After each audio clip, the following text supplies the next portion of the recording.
50페이지입니다. 예레미야 1장 4절부터 10절까지 한 절씩 읽고 마지막 절 같이 읽겠습니다.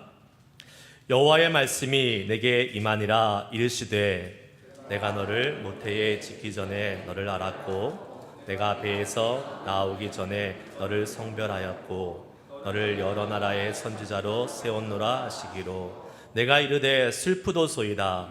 주 여호와여 보소서 나는 아이라 말할 줄을 알지 못하나이다 하니 여호와께서 내게 이르시되 너는 아이라 말하지 말고 내가 너를 누구에게 보내든지 너는 가며 내가 내게 무엇을 명령하든지 너는 말할지니라. 너는 그들 때문에 두려워하지 말라. 내가 너와 함께하여 너를 구원하리라. 나 여호와의 말이니라 하시고 여호와께서 그의 손을 내밀어 내 입에 대시며 여호와께서 내게 이르시되 보라 내가 내 말을 내 입에 두었노라. 다 같이 보라 내가 오늘 너를 여러 나라와 여러 왕국 위에 세워 내가 그것들을 뽑고 파괴하며 파멸하고 넘어뜨려며 건설하고 심게 하였느니라 하시리라. 아멘.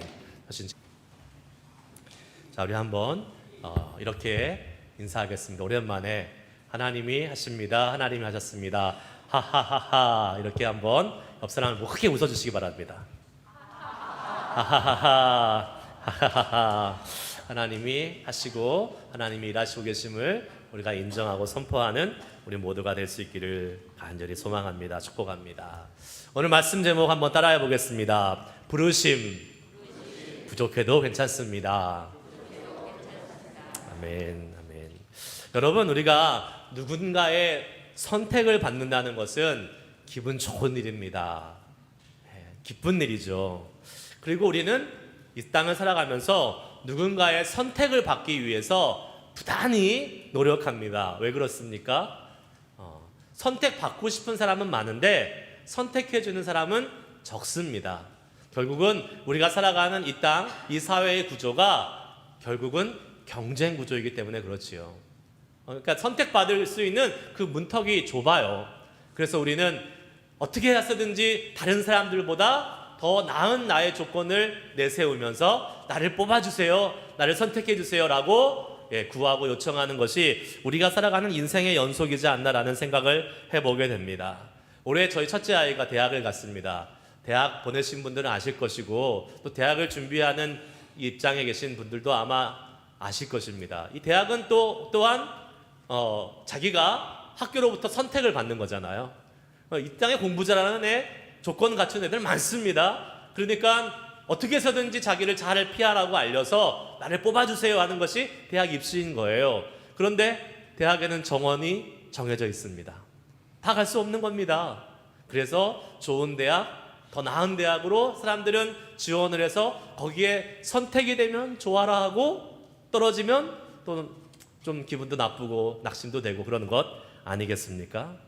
저희 첫째는 물 건너 갔어요. 제 둘째가 이제 셋째가 줄줄이 기다리고 있지 않습니까? 그래서 제가 둘째한테 이야기했어요. 야, 보니까 우리 동네에 좋은 대학이 있더라. 스탠포드 좋은 대학 있지 않냐? 여기 한번 지원해보면 어떨까? 그랬더니 저 둘째가 뭐라 하는지 아십니까? 아빠, 이미 물 건너 갔어. 거기 가려면 중학교 때부터 엄마 아빠가 다 준비시켜줘야 돼. 스펙을 쫙쫙쫙 쌓고 거기 아무나 가는 거 아니야. 물 건너 갔으니까 꿈 깨세요. 저한테 그렇게 얘기하는 겁니다. 맞아요. 일찍 포기하는 것이 나을 것 같습니다. 왜 그래요? 공부 잘하는 애는 많은데 거기 들어보내려고요. 정말 부모들이 엄청나게 노력하더라고요. 저희는 그렇게 못해요. 뭐 그렇게 서포트할 여건도 안 되고 그렇게 하고 싶지도 않습니다. 사실 자기의 수준에 맞는 대학에 가면 되는 거 아니겠습니까? 그런데 이처럼 세상은요, 남들보다 더 나은 사람, 남들보다 더 자격을 갖춘 사람을 뽑는 것이 이 세상이에요. 뭐 대학만 그렇습니까? 끝나고 나면 취업도 그렇게 되지요. 취업만 그렇습니까? 결혼할 때도 웬만하면 더 예쁘고 더 잘생긴 사람, 웬만하면 더 잘 갖춘 사람을 뽑는 거 아니겠습니까? 안 그런 것 같지만 다 그렇게 결혼하셨어요, 여러분. 세상은 그래요. 그런데 그런 세상을 살다 보면 참 씁쓸하지 않습니까? 우리보다 잘난 사람, 우리보다 더 자격을 갖춘 사람, 우리보다 더 괜찮은 사람이 많기 때문에 우리에게 기회가 잘 안 돌아오는 것이 사실인 것입니다. 그러나 여러분, 하나님의 선택은 다릅니다.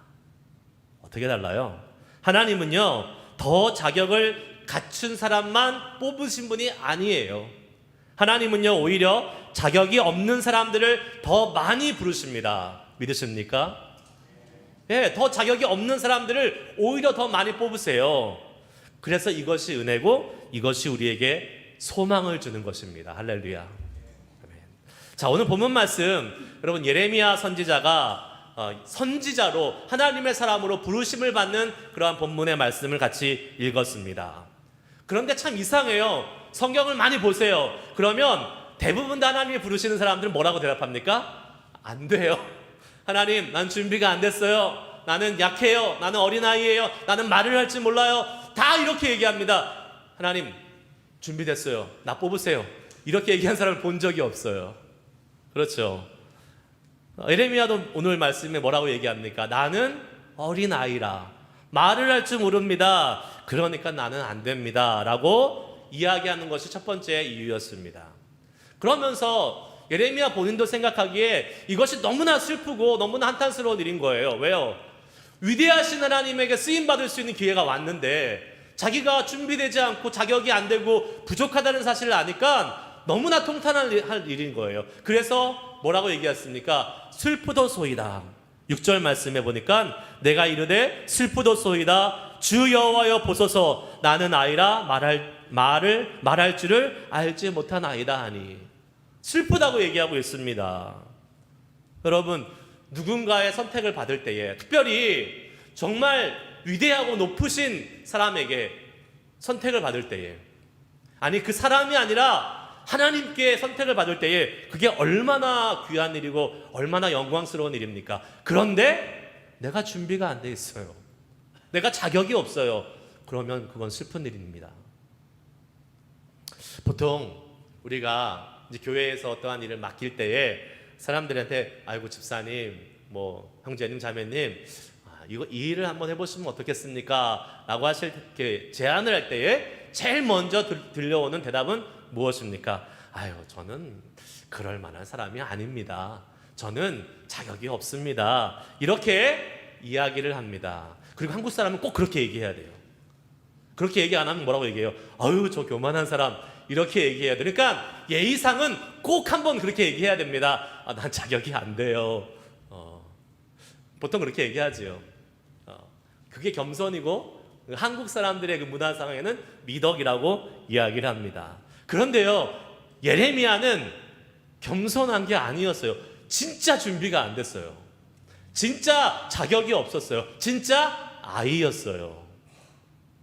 여러분, 예레미야가 당시 부르심을 받을 때 나이가 몇 살이라고 이야기하냐면 성경학자들은 대략 한 20세 정도라고 이야기합니다. 20살 정도. 아이예요, 아니에요? 아니죠. 아이 다 컸죠. 뭐 20살이면 다 컸습니다. 자기 할 말 다 합니다. 그런데 왜 아이입니까? 당시 유대와 이스라엘 지역에서 선지자로 부르심을 받는 사람들의 평균 연령 적어도 엘리스트 미니멈 나이가요 30세였어요. 그러니까 30세 밑은 다 애긴 거예요. 말해도 말빨이 안 먹혀요. 너는 어려. 네가 알면 얼마나 알아. 하나님을 와서 더 공부하고 와라. 이렇게 이야기를 하는 것입니다. 그러니까 아이예요, 진짜. 선지자로서는 아이인 거예요.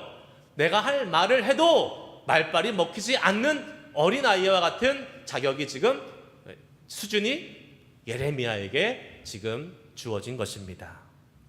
여러분, 이런 말 있잖아요. 나이가 깡패다라는 말 들어보셨어요? 나이가 깡패다. 사실 이 말은 부정적인 말로 쓰인 것입니다. 나이로 그냥 무조건 밀어붙이는 사람한테 하는 말이에요. 그런데 여러분, 나이가 있으니까 밀어붙이는 거 아니겠어요? 그리고 실질적으로 인생의 경험에서 나오는 지혜가 있기 때문에요. 여러분, 인생에 대해서 논하고 우리가 어떤 사람들에게 조언을 해줄 때 새파랗게 젊은 사람들이 얘기하는 것보다 나이가 있고 인생의 경험이 있는 어른들이 이야기하는 말빨이 훨씬 더 잘 통하는 것입니다. 그렇죠. 여러분, 이제 막 신생아 태어난 그 가정의 엄마 아빠가 막 청소년들 막 사춘기 고민하는 사람에게 다 그런 거야. 다 넘어가게 돼 있어. 이런 말 하면 통하겠어요? 안 통해요. 나이가 있고 연륜이 있을 때에 그 말이 통하는 것입니다.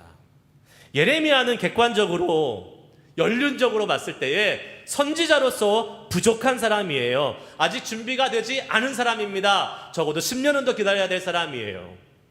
게다가 그는 성품적으로도 사실 선지자로서 적합한 사람은 아니었던 것 같습니다. 하나님께서 오직 했으면 8절에서 이렇게 얘기합니다. 너는 그들 때문에 두려워하지 말라라고 얘기하고 있습니다. 무슨 말이에요? 지금 두려워하고 있다는 얘기예요. 사람들을 두려워하고 있다는 얘기예요. 선지자에게 치명적인 약점입니다. 왜요? 선지자는 사람들에게 가서 하나님의 말을 듣기 좋던 듣기 싫던 전해야 될 사명이 있는 사람이잖아요. 그렇기 때문에 사람들을 두려워해서는 절대 하나님의 말씀을 전할 수 없는 사람이 선지자입니다. 그런데 예레미야는 지금 어떻게 해요? 사람들을 두려워하고 있습니다. 나이도 맞지 않고 성품적으로도 담대하고 대담해서 하나님의 말씀을 전할 수 있는 준비된 선지자가 아니었다라는 것을 보게 됩니다. 그런데 여러분, 아까 말씀드렸듯이 성경에 나오는 하나님이 부르신 많은 사람들은 다 이와 비슷했습니다. 어쩌면 이렇게 똑같이 얘기하는지. 하나님이 모세를 부르셨을 때 모세가 뭐라고 얘기합니까? 나는 말을 잘 못해요. 나는 입이 뻣뻣하고 혀가 둔한 사람이에요. 나는 절대로 가서 바로왕에게 이야기할 수 없습니다라고 똑같이 비슷하게 이야기합니다. 기드온을 불렀을 때 기드온이 뭐라고 합니까? 나는 므낫세 지파 중에서 가장 약하고 가장 연약한 자라고 얘기합니다. 내가 어떻게 하나님의 사사의 역할을 감당할 수 있냐고 얘기를 해요. 다윗은 어땠습니까?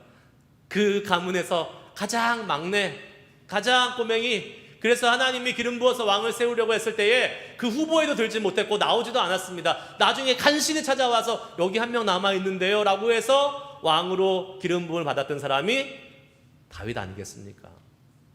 하나님의 부르심을 받은 사람들, 아니 어쩌면 이 땅의 모든 사람들은 하나님 앞에서 한 사람도 자격이 없는 사람이에요. 하나님의 부르심 앞에는.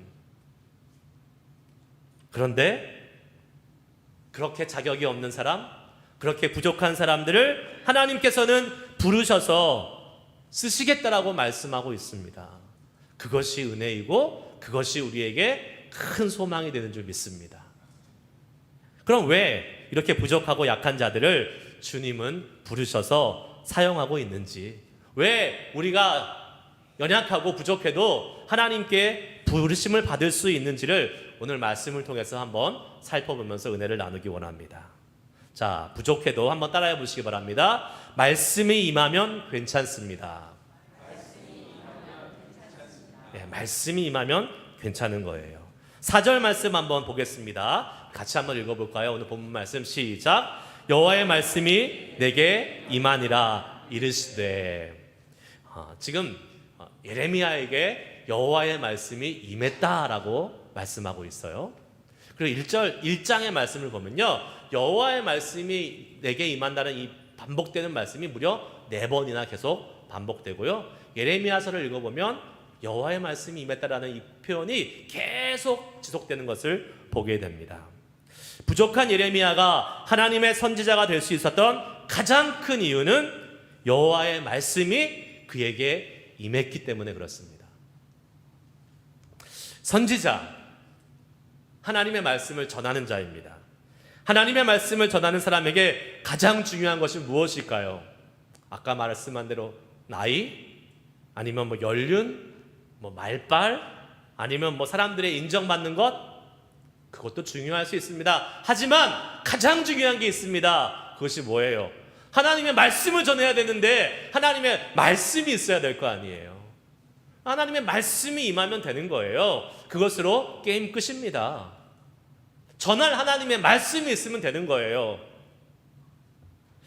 여러분, 저는 목사로서 부르심을 입었습니다. 목사로서 여러 가지 사명이 있지만 그 중에 하나가 설교를 해야 되고 하나님의 말씀을 전해야 될 사명이 있는 것입니다. 여러분 잘 아시겠지만 제가 미국에 와서 공부하면서 박사과정에서 공부했던 전공이 설교학입니다. 설교학. 설교학을 공부했다고 해서 다 설교를 잘할까요? 아니에요. 공부는 공부고 또 실제는 실제입니다. 저희가 그래서 신학교 다닐 때요, 우스갯소리로 저희끼리 막 교수님들 평가하면서 했던 말 중에 하나가 이겁니다. 야, 저 교수님은 그 성경을, 신약 구약학을 공부했던 성서신학 교수님들, 성서신학 공부한 교수님들이 성경을 제일 몰라. 맨날 무슨 이론이 어쩌고 저런 어쩌고 얘기하지 성경 자체는 제일 몰라. 기독교 윤리학을 전공한 교수님들을 통해서 야, 저 교수님이 제일 비윤리적이야. 기독교 윤리학 전공했다고 하면서 윤리적이지 못해. 그러면서 맨 마지막에 했던 것이 설교학 전공한 교수님들 설교 제일 못해. 이렇게 저희들이 막 우스갯소리로 얘기했던 기억이 납니다. 여러분, 이런 평가를 받으면 참 서글플 것 같아요. 그런데 제가 설교학을 공부하면서 여러 가지를 배웁니다. 설교에 있어서 중요한 것, 뭐가 중요할까요, 여러분? 일단 하나님의 말씀을 잘 해석하는 게 중요합니다. 그것을 주석이라 그래요. 주석. 하나님의 말씀을 읽고 해석하고 분석하고 또 그것을 우리의 상황에 적용하는 것. 그런데 하나님의 말씀만 분석하면 안 됩니다. 또 성도들의 상황과 우리가 살아가는 삶의 이 부분들을 잘 분석해야 되는 거예요.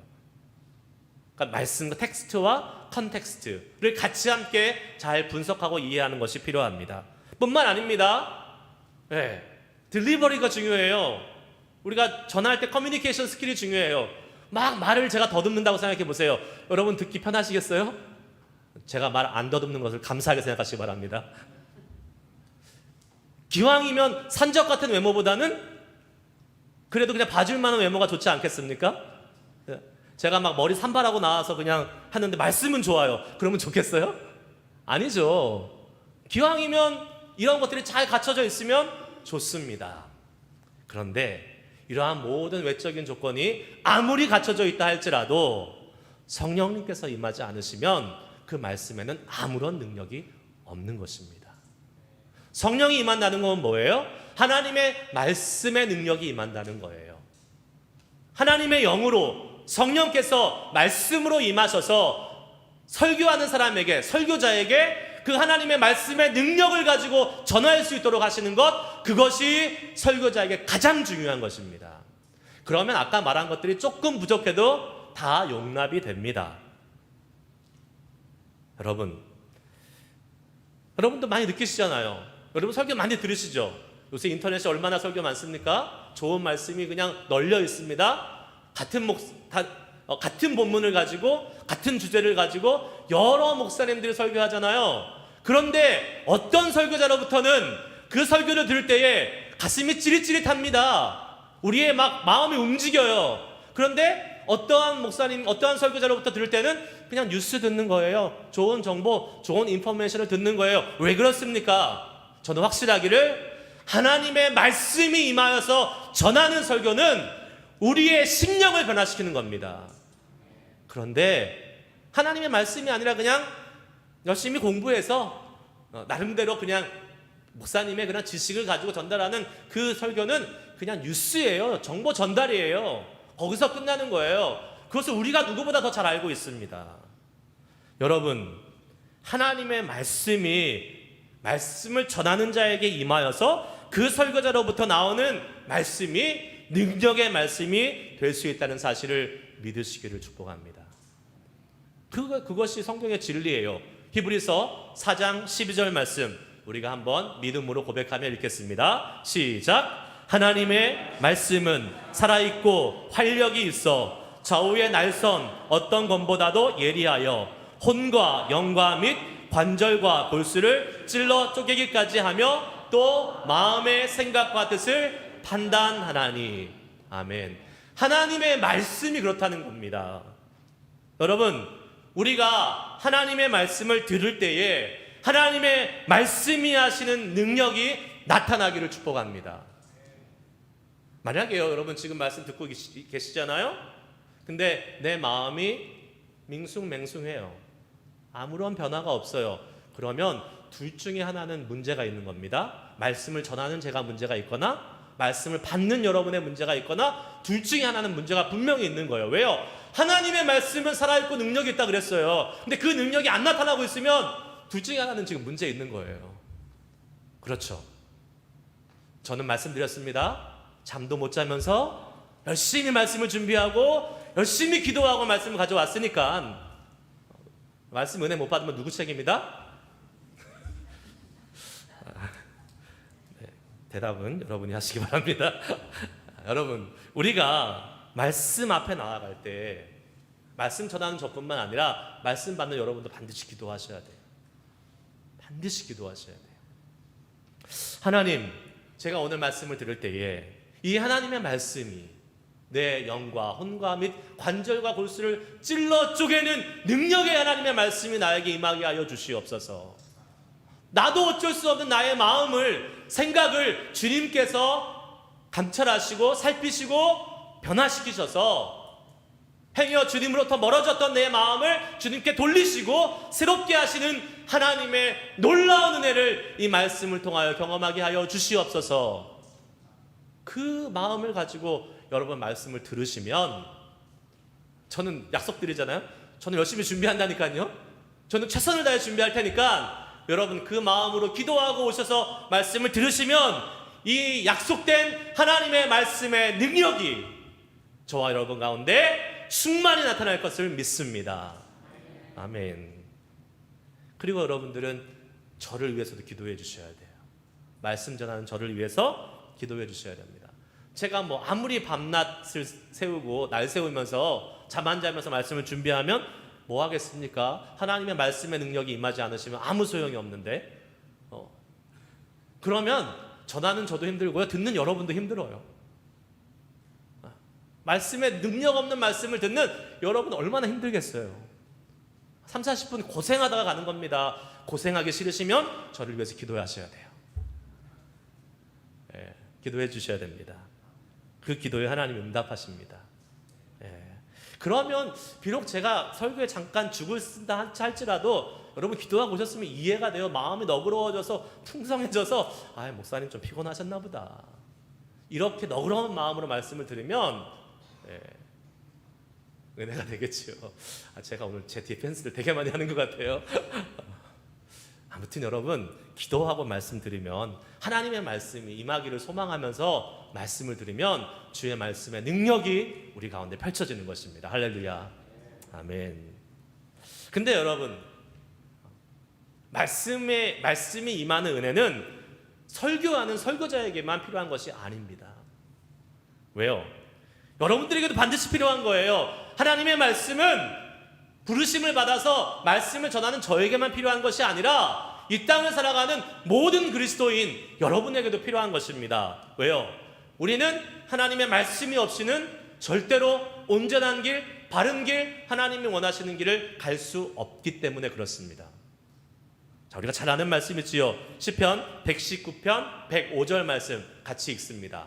119편 105절 말씀 시작. 주의 말씀은 내 발의 등이요 내 길의 빛이니이다.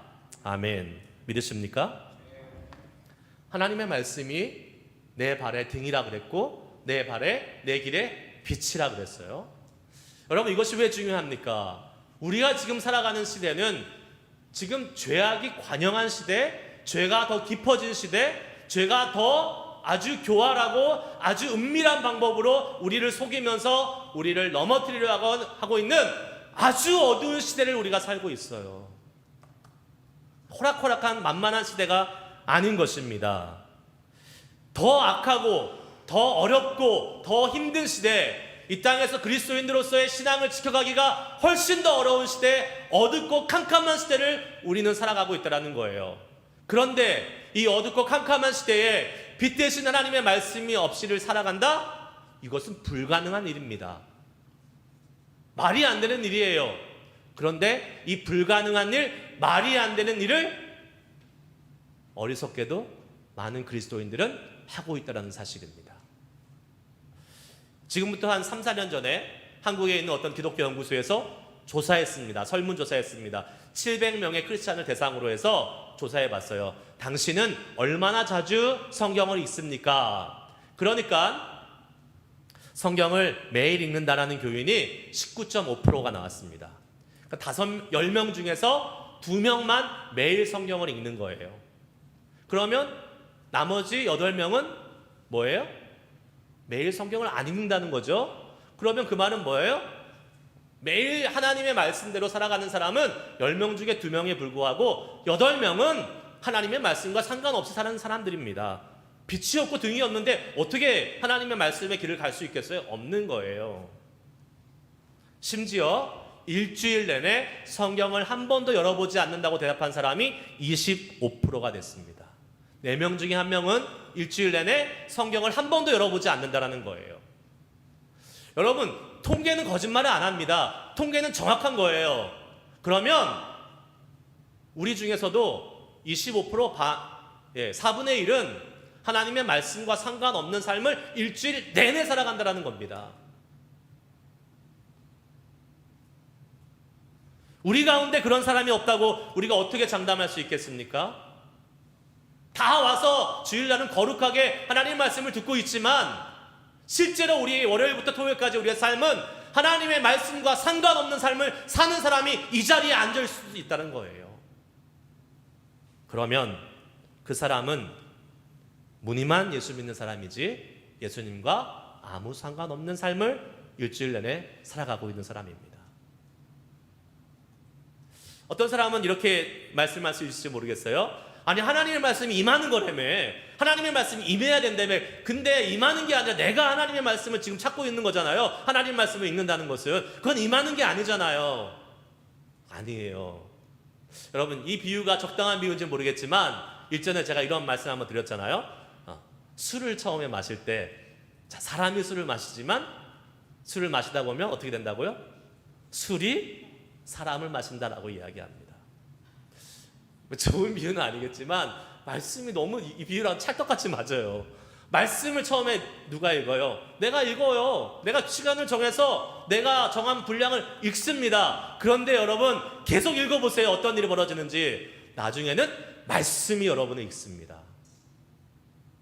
말씀이 여러분을 읽어요. 말씀에 압도가 되는 거예요. 말씀의 능력이 나를 사로잡아서 더 읽고 싶어지는 거예요. 그게 하나님의 말씀이 나를 읽는 겁니다. 여러분, 이러한 경험을 해보셨어요? 왜 아멘이 적어요? 안 해보셨어요? 이러한 경험을 해보셔야 됩니다. 말씀이 나를 읽어가는 경험, 말씀이 나를 압도하는 경험, 말씀이 나를 사로잡아서 내가 그 말씀 가운데 온전히 주님의 등과 빛을 따라서 살아가는 삶, 그 은혜를 경험해 봐야 되는 것이에요. 그러면 여러분은 복받은 사람입니다. 하지만 우리가 예수님을 믿고 있음에도 불구하고 아직 하나님의 말씀이 나에게 임하는, 말씀이 나를 읽어가는 것을 경험해보지 못했다면 너무나도 안타깝고 너무나도 불행한 신앙생활을 하고 있는 겁니다. 하나님의 말씀과 아무 상관없는 삶을 살고 있는 신앙생활, 껍데기만 교회를 다니고 있는 신앙생활, 너무 불행하지 않아요? 기왕 예수 믿기로 결정했고 기왕 하나님의 말씀에 우리의 인생을 걸기로 결정했으면 그 하나님의 말씀의 능력이 나를 사로잡아가는 그러한 은혜를 경험해야 되지 않겠습니까? 그러한 은혜가 있기를 축복합니다. 아멘. 그러면 어떻게 해요? 말씀을 읽기 시작해야 됩니다. 내가 말씀을 읽어나가기 시작해요. 해보세요. 그러면 하나님의 말씀의 능력이 임하는 것을 경험하게 될 줄 믿습니다. 영적인 놀라운 신비의 체험을 해야 되는 거예요. 말씀을 계속 읽어가 보세요. 힘들어요, 처음에는. 왜요? 우리 안에 죄성이 하나님의 거룩한 말씀과 만나는데 어떻게 그게 좋기만 하겠어요? 하지만 그 거룩한 하나님의 말씀이 우리의 죄성을 압도해 버립니다. 그래서 그 말씀이 능력으로 나타나는 거예요. 그래서 점점 더 읽고 싶어지고 점점 더 사랑하게 지고 주의 말씀이 송이꿀보다 달다라고 고백했던 시편 기자의 고백이 우리의 고백으로 나타날 수 있게 되는 것입니다. 할렐루야. 두 번째, 부족해도 다 같이 한번 따라해 보시기 바랍니다. 하나님이 선택하시면 괜찮습니다. 5절 말씀 이렇게 기록되고 있어요. 내가 너를 모태에 짓기 전에 너를 알았고 내가 배에서 나오기 전에 너를 성별하였고 너를 여러 나라의 선지자로 세웠노라 하시기로. 하나님이 뭐라고 말씀하세요? 예레미야를 모태에 짓기 전에, 그러니까 이미 배에 임신이 돼서 베이비가 생기기 전에 이미 다 알았다는 겁니다. 그리고 출산하기 전에 이미 구별하여서 너는 선지자야, 내가 태초부터 정했어 라고 말씀하고 있는 것입니다. 우리가요, 예수 믿으면서 반드시 믿어야 될 사실은 하나님께서 우리를 선택하셨고, 그 하나님이 선택하셨다는 것은 하나님이 우리를 향한 특별한 반드시 좋은 계획을 갖고 계시다는 사실입니다. 여러분, 이거 꼭 우리가 믿어야 되는 것입니다. 하나님이 우리를 선택하시고 우리를 향하신 계획은 절대로 즉흥적이거나 절대로 우연이 아니라는 사실이에요. 내가 누구 한번 구원해 볼까? 이렇게 해서 하나님이 구원하신 게 아니라는 겁니다. 하나님은 우리를 구원하실 때요, 에베소서 1장에 뭐라고 말씀하고 있습니까? 창세 전부터 우리를 구원하셨다고 말씀하셔요. 자, 에베소서 1장 4절 5절 말씀을 우리가 같이 한번 읽겠습니다. 다 같이 읽습니다. 시작. 곧 창세 전에 그리스도 예수 안에서 우리를 택하사 우리로 사랑 안에서 그 앞에 거룩하고 흠이 없게 하려고 그의 기쁘신 뜻대로 우리를 예정하사 예수 그리스도로 말미암아 자기의 아들들이 되게 하셨으니. 아멘. 여러분, 이 말씀 믿으세요? 창세 전에 하나님이 이 땅을 만드시기도 전에 우리를 어떻게 하셨다고요? 택하셨다. 택하셨다. 자, 세상을 만들기도 전에 하나님은 저와 여러분 한 사람 한 사람을 택하시고 계획하셨습니다. 그러므로 이 땅에 아무 의미 없이 그냥 우연히 왔다가 그냥 막 살다가 가는 인생은 하나도 없는 것입니다. 하나님이 철저한 계획 가운데, 그리고 그 계획은 가장 완벽하고 가장 선하시고 가장 좋은 계획 가운데 우리의 삶을 선택하시고 계획하시고 이끌고 계시다는 사실입니다.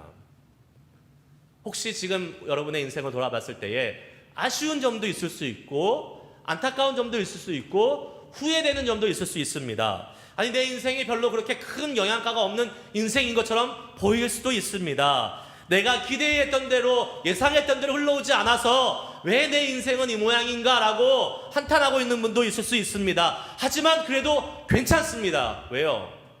여러분의 인생을 선택하신 분이 하나님이시기 때문에 그렇습니다. 그리고 그 인생은 지금 하나님이 계획하신 대로 아직도 끝난 것이 아니라 가고 있는 현재 진행형 ING인 거예요. 비록 나의 생각에, 나의 눈에 내 인생이 불행한 것 같고 나의 인생이 별로 마음에 안 드는 것 같다 할지라도 아직 끝난 게 아니잖아요. 하나님께서 계획하신 그 선하고 좋고 완벽하신 그 길로 가고 있음을 믿으시기를 축복합니다. 왜 그렇습니까? 우리의 인생을 선택하신 분이, 우리를 구원하시고 선택하신 분이, 우리를 이끌고 계신 하나님이, 그분이 완벽하신 분이기 때문에 그래요. 그리고 성경은 말씀하십니다. 하나님이 선택하시는 것에는 결코 후회하심이 없다라고 말씀하고 있습니다. 로마서 11장 29절 말씀을 같이 읽습니다. 시작. 하나님의 은사와 부르심에는 후회하심이 없느니라. 아멘. 믿으십니까? 하나님이 여러분을 부르셨어요. 저와 여러분을 부르셨어요. 그 부르심에는 후회하심이 없어요. 실수했네? 괜히 불렀다. 없다고요. 왜요? 하나님은 실수하는 분이 아니세요. 하나님은 완전하신 분, 하나님은 완벽하신 분. 그 하나님이 부르셨는데 어떻게 실수가 있을 수 있겠어요? 어떻게 후회가 있을 수 있겠어요? 하나님의 부르심에는 결코 후회하심이 없는 것입니다. 그래서요, 나를 볼 때에 내가 부족한 것 같고, 내가 내 인생이 별로인 것 같고, 나는 자격이 없는 것 같고, 나는 다른 사람들에 비해서 돈도 없고 힘도 없고 나이도 많고 뭐 다 아닌 것 같아도 하나님이 선택하시면 그게 아무 상관없다라는 겁니다. 왜요? 하나님의 완전하신 능력이 우리의 부족함을 채우기 때문에 그렇습니다. 할렐루야. 하나님의 강하신 능력이 우리의 약함을 채우고도 남기 때문에 그런 것입니다. 그래서 자격 없는 자들을 선택하여 부르시어 하나님의 위대한 일을 하게 하시는 것, 이것이 하나님의 은혜인 것입니다. 그 은혜를 우리 모두 받은 줄 믿습니다. 아멘. 그리고 그 은혜 받은 자들로서 우리는 은혜 받은 자에 맞게 합당하게 살아야 되는 것이에요. 말씀을 마무리합니다. 여러분, 제가 미국에 올 때 2022년도였어요. 지금부터 20년 전이잖아요. 딱 20년 전에. 여러분들 미국에 처음 오셨을 때 기억이 생생하시죠? 그 기억을 아마 안 잊어버리실 거예요. 저는 이제 유학을 왔잖아요. 근데 이제 한국에서 학부도 마치고 또 목사가 되기 위한 신학대학원 MDB라 그러죠. 3년 과정도 마치고 그리고 이제 미국에 와야 되는 거예요. 미국에 오는 것은 더 공부하기 위해서 온 거니까 이제 박사 과정이 목표예요. 근데 한국에서 공부하고 마스터, 석사를 공부한 이 신학 사람들을 박사로 곧바로 안 받아줘요. 미국 학교에서는. 그래서 1년짜리 석사를 하나 더 하기를 요구합니다. 보통. 그래서 이제 제가 지원을 했습니다. 이제 그 졸지아에 있는 에모리 대학. 저희 에모리 대학 동문들은 남부의 하버드라고 얘기합니다. 남부의 하버드를 제가 나왔어요. 그래서 이제 1년짜리 코스에 딱 어드미션을 받고 들어갔습니다. 그런데 여러분, 1년 공부하고 박사과정을 지원한다는 게 사실 말이 안 되지 않습니까? 영어도 안 되죠. 그 다음에 신학적인 어떤 개념이라든가 문화가 다 다른데 이게 지금 박사과정을 1년 공부하고 하라는 거예요. 말이 안 나는 거예요. 제가 학교 가는 게 너무 싫어가지고요. 저희 아내가 저한테 그랬어요. 어깨 좀 피고 학교가 왜 이렇게 맨날 그렇게 도살장에 끌려가는 것처럼. 진짜 가기 싫었어요. 너무 힘드니까. 영어로 공부하는 게 너무 어렵고 나름대로 이렇게 잘할 것 같았는데 이 한계에 부딪히니까. 그래서 제가 첫 학기에 들었던 수업이 4과목이었는데 4과목 중에 3과목에서 B를 받았습니다. 안 놀라시네요? 여러분 입장에서는 B도 잘 받았네요 라고 생각할지 모르겠지만 이 박사과정에 지원하는 사람들에게 B는요 사형선고나 마찬가지예요. 저희들끼리 뭐라고 얘기했냐면 지원하는 사람들이 너 B 받았어? 포기해. 다 A가 돼도 모든 과목에서 A를 받아도 지원하면 될까 말까야. 포기해라. 이런 말이 있을 정도인데 저는 B가 몇 개라고요? 3개. 포기해야 될 상황이 된 거죠.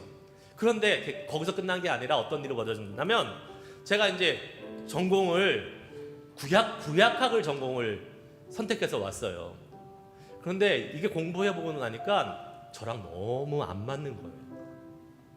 너무 일단 어렵고 구약학을 공부하려고 그러면 랭귀지, 언어를 적어도 3개, 4개를 해야 되는데 히브리어뿐만 아니라 뭐 고대 근동 언어, 뭐 무슨 언어에서 한 10년 동안 제 젊음을 거기에 바쳐야겠더라고요. 그러고 싶지는 않았어요, 제가. 그래서 전공을 바꾸기로 결심합니다.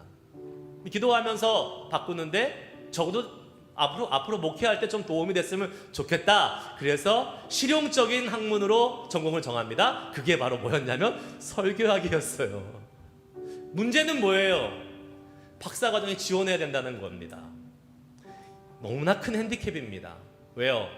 당시에 박사과정에 지원하는 사람들은요 다 석사과정에 전공을 자기가 지원할 그 전공을 미리 공부하고 그 전공한 그 지식과 그 배경을 바탕으로 나 이거 공부했으니까 나 뽑아주세요 라고 하는 것이 당시에 지금도 그래요. 그런 사람을 뽑습니다, 학교에서. 근데 저는 어떻게 돼요? 전혀 다른 분야에 있다가 지금 설교학으로 지원하는 상황이 된 것이었습니다. 성적도 안 좋아. 전공도 바꿨어. 영어도 안 돼. 1년밖에 안 돼서. 최악의 상황이죠. 부족해도 이렇게 부족할 것이 없는 상황이었습니다. 제가 속으로 생각했어요. 박사과정에 뽑힌다면 그거는 그 학교에 문제가 있는 거다. 나 같은 사람을 뽑으면 그 학교는 이상한 학교다라고 생각하고 제 마음속에 안 뽑힐 거야 라는 생각이 사실 들었습니다. 그런데 여러분 이제 미국에서 공부하시는 자녀들 분들 대학 보내시거나 뭐 대학원 보내실 때 경험해 보셨겠지만 제일 중요한 게 뭔지 아세요? 그 리콰이어 하는 것 중에서 뭡니까? 자기소개서가 제일 중요하잖아요. 자기소개서. 그 자기소개서는 내가 이런 사람이니까 날 뽑아주세요 라고 하는 거잖아요. 나 이렇게 공부했고 이런 경험이 있고 나는 이러한 능력이 있는 사람이니까 나를 안 뽑으면 후회할걸? 날 뽑아줘야 돼 라고 교수님들에게 어필하는 겁니다. 자기 PR하는 거예요. 그래서 근데 이제 저도 자기소개서를 써야 되잖아요. 근데 선배들이 목사님들이에요. 전도사님들이 뭐라고 조언해 주냐면 후배들한테 어떻게 해서든 뽑히는 게 중요하니까 뽑히는 게 중요해. 일단 뽑히고 나면 안 쫓아내. 그러니까 너를 최대한 포장해. 부풀려. 그리고 심지어 거짓말 아닌 거짓말도 좀 넣어서 너를 잘 포장해야지 뽑힐까 말까다. 그러니까 너를 잘 PR해라. 이렇게 조언을 하는 거예요. 근데 아까 말씀드린 대로 제가 포장할 게 있어야 포장을 하죠. 포장할 게 없는 거예요. 아무것도 없어요. 심각한 상황입니다. 그런데요, 사람이 코너에 몰리면요, 아시죠 여러분? 2판 4판 공사판입니다. 그냥 막 나가는 거예요. 제가 이제 진짜 막 나가기로 결심을 한 겁니다. 어떻게 해요? 자기소개서에 제 장점을 하나도 안 쓰고 약점만 쓰기 시작했습니다. 진짜요. 약점만 쓰기 시작한 거예요. 나는 이거를 못해요. 나는 보세요, 학점도 안 좋아요. 미국 온 지 1년밖에 안 돼서 영어도 못해요. 게다가 전공을 바꿔서 하는데 이 전공에 대한 배경도 없어요. 그리고 맨 마지막에 그래도 저를 뽑아주신다면 감사하게 생각하고 열심히 한번 해보겠습니다. 이렇게 제가 자기소개서를 쓴 거예요. 아마 이런 자기소개서 쓴 사람은 세상에서 저밖에 없을걸요. 저의 약점을 쓴 거예요. 부족한 부분들을 그냥 가감없이 쓴 겁니다. 결과가 어떻게 되었을까요? 물론 제가 이제 전공을 설명을 했다는 걸 아시니까 어드미션을 받았다는 걸 아시겠죠. 제가 4개의 학교를 지원했습니다. 그런데 3개의 학교에서 어드미션이 왔어요. 그 중에 2학교에서는 전액 풀 스칼라십으로 어드미션이 왔어요.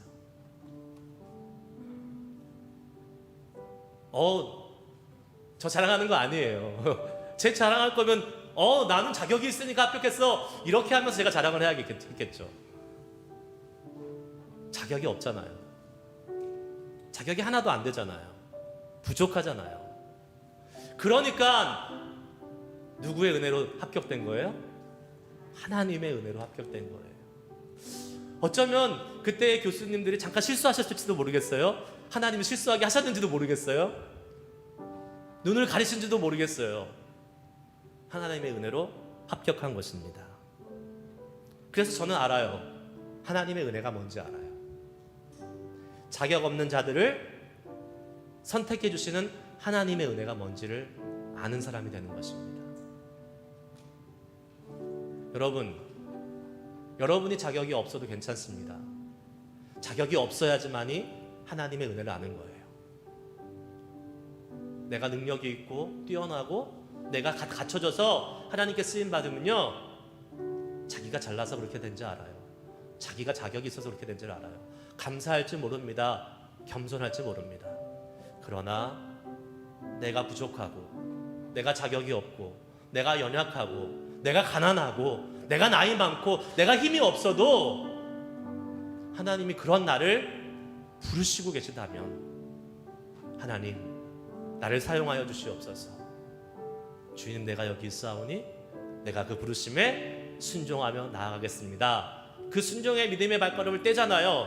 그러면 우리는 뭐를 경험하는 거예요? 하나님의 은혜를 경험하는 것입니다. 하나님의 강하심을 경험하는 것입니다. 하나님의 능력을 경험하는 것이에요.